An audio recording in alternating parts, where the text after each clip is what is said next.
नमस्कार। क्या छोटे बच्चों में एंजाइटी होती है?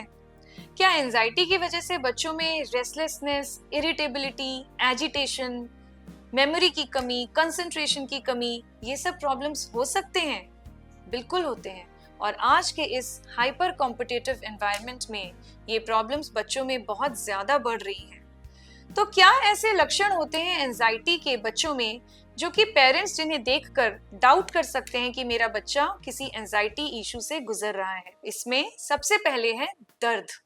अगर बच्चा कंटिन्यूअस कई दिन तक कभी पेट में दर्द है, कभी सिर में दर्द है, कभी हाथ पैरों में दर्द है, इस तरह की प्रॉब्लम किए जा रहा है, आपने मेडिसिन सब दे दी, फिर भी आराम नहीं आ रहा, थोड़ा देर आराम आता है एंड फिर स्टार्ट हो जाता है।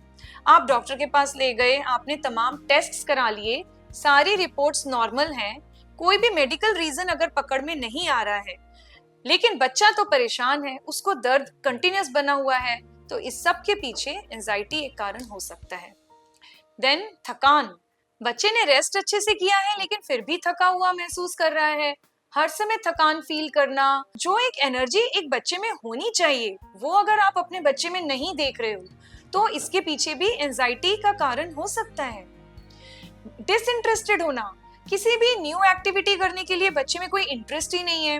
आमतौर पर बच्चे बहुत क्यूरियस होते हैं, लेकिन अगर आपको अपने बच्चे में ऐसा दिख रहा है कि ये कोई भी एक्टिविटी के लिए इंटरेस्ट नहीं दिखा रहा है, स्कूल जाना अवॉइड करने लगा है, जो कि बहुत एक इम्पोर्टेंट साइन है, नए अपने फ्रेंड्स से मिलना, नए बच्चों से मिलना अवॉइड करता है, कोई भी सोशल गैदरिंग में जाना नहीं चाहता, तो कई बार इसके पीछे भी एंजाइटी इशू होता है। देन बहुत ज्यादा इरिटेबिलिटी आ जाना, चिड़चिड़ापन आ जाना, छोटी छोटी सी बात पे भी बहुत जल्दी अपसेट हो जाना, फ्रीक्वेंट टैंट्रम्स थ्रो करना।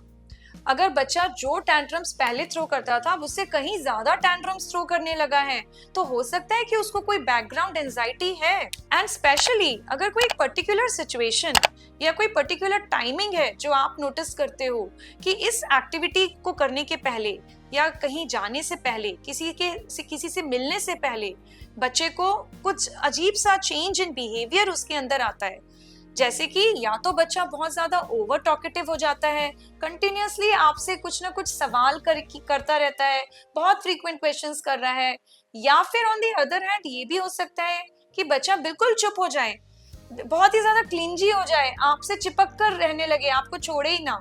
तो ये दोनों जो बिहेवियरल चेंजेस हैं, ये एंजाइटी की तरफ इंडिकेट करते हैं। सीवियर केसेस में आपको बच्चे की फास्ट हार्ट बीट, स्वेटिंग और ट्रेमर्स ये भी देखने के लिए मिल सकते हैं। फिर नींद में बदलाव। बच्चे की जो नींद है, अगर उसे कुछ एंजाइटी चल रही है तो वो अच्छे से सो नहीं पाएगा, बार बार नींद में से उठ के स्क्रीम करेगा, नाइटमेयर्स की फ्रीक्वेंसी भी बढ़ जाएगी बच्चे की। And sometimes bed wetting also. 4-5 साल के बाद अगर बच्चा बेड वेटिंग कर रहा है, बिस्तर में ही पेशाब कर रहा है, तो ये एक कंसर्न है। उसके नीचे अगर बच्चे करते हैं तो वो नॉर्मल होता है उनके लिए, लेकिन अगर बड़ा बच्चा कर रहा है तो ये इसके पीछे कई बार एंजाइटी ही कारण होता है।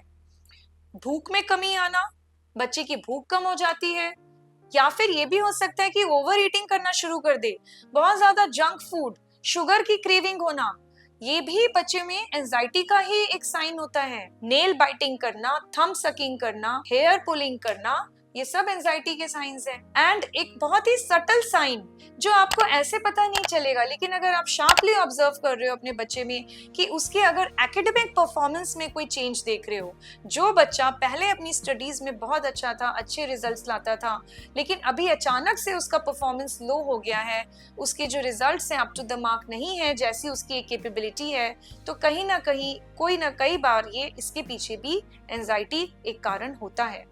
तो यदि इन सारे लक्षणों में से आप कोई भी 2 या 2 से ज्यादा लक्षण अपने बच्चे में नोटिस करते हैं, तो आप जरूर डॉक्टर के पास जाओ और इस बारे में डिस्कस करो। आई होप आपको ये वीडियो पसंद आया होगा। अगर ऐसा है तो प्लीज इस वीडियो को लाइक कीजिए, चैनल को सब्सक्राइब कीजिए, और जितने भी लोगों ने और चैनल को मेरे सब्सक्राइब किया है, मैं उन सभी का बहुत धन्यवाद करती हूँ। एंड इसको जरूर शेयर कीजिए ज्यादा से ज्यादा। Thank you.